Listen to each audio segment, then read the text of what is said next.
Chtěl bych vás seznámit s naším projektem, na kterém jsme pracovali celý měsíc, týkající se Kralup negativní jevy.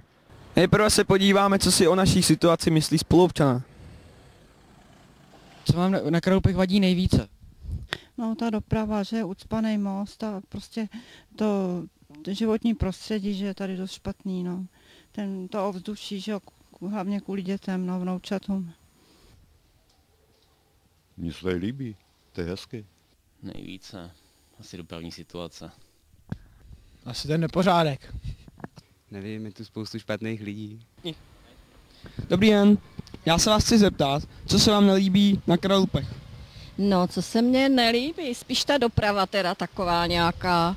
Trošičku mi vadí i takoví ti lidé bezdomova, kteří se tady různě jako třeba dneska povalují tady u kostela. No. Myslím si, že by tady mohlo být víc zeleně, na to, že to je tak průmyslový město, je tady rafinérie, je tady Syntos, tak si myslím, že by tady mohlo být víc zeleně a možná i víc třeba dětských hřišť. Na Kralupech se mi nelíbí velké množství aut, který projíždí městem. Chtělo by to obchvat města. A co byste chtěli změnit zde? No právě, aby byl ten obchvat, i když je to složitý, aby nebyly věčně tak ucpaný ty Kralupy. Tu dopravní situaci. Aby tady bylo čistější. Dobrý den, já se vás chci zeptat, co byste chtěla změnit na této části Kralup nad Vltavou. Na této části Kralup nad Vltavou jediný, co bych chtěla změnit, že bych chtěla, aby bylo víc parkovacích míst, protože když sem člověk přijede, tak několikrát bere tady sídliště dokola, aby vůbec někde zaparkoval a je to docela důležitá lokalita, protože jsou tady lékaři, lékárna, obchody, takže to parkování je docela katastrofa.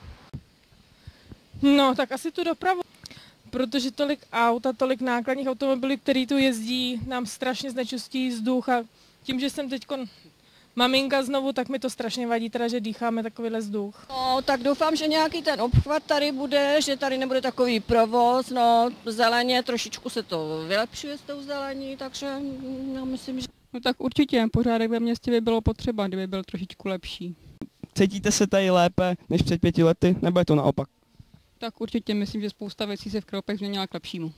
Je to sice trošku v něčem je to jako lepší, ale naopak třeba zase mám strach večerit někde sama. Taková ta bezpečnost prostě není taková, jakou bych si představovala, no. No tak to asi se cítím, protože zase, když se podíváte třeba na komunikace nebo na jiné věci, tak se to určitě tady hodně zlepšilo a je vidět nějaký posun vpřed. Strašně bych teď podtrhla to, že naše město se zapoje do kulturních akcí a myslím, že jak mladí, tak i starší obyvatelé tady mají velký vyžití.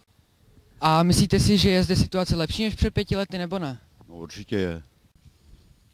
No to si ani, no něco se tu zlepšilo, je to pravda, ty hřiště nějaký nový a to. Možná jo, ale řeknu vám upřímně, do dneška nevím, jestli tady ty barvilaky ještě vyrábějí, protože my jsme podepisovali petici, že tady to opravdu zamořovalo ovzduší a snad to teda nějaký je omezený, no doufám. Myslím, že jo. To rozhodně horší. Tak děkujem. Dále jsme provedli průzkum veřejného mínění. Pojďme se podívat. V našem průzkumu jsme celkem 106 lidem položili otázku, zda si myslí, že se Kralupy mění k lepšímu. A zde jsou výsledky. 50 z nich si myslí, že se situace nezlepšila. 33 je přesvědčena, že je situace lepší. Svůj názor si nedokázalo utvořit 23 dotázaných spoluobčanů. Vše uzavřeme malou procházkou po místech, se kterými by se mělo něco dělat. Tak pojďme.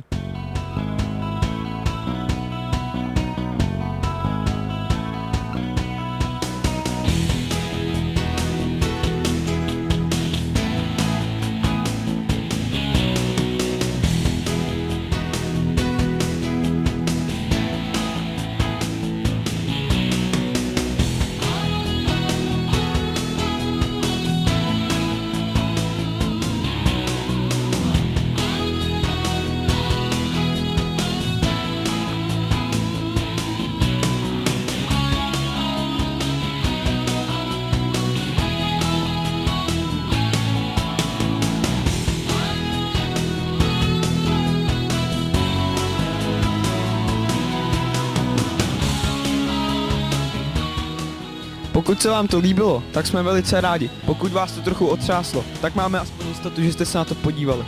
Příště na shledanou.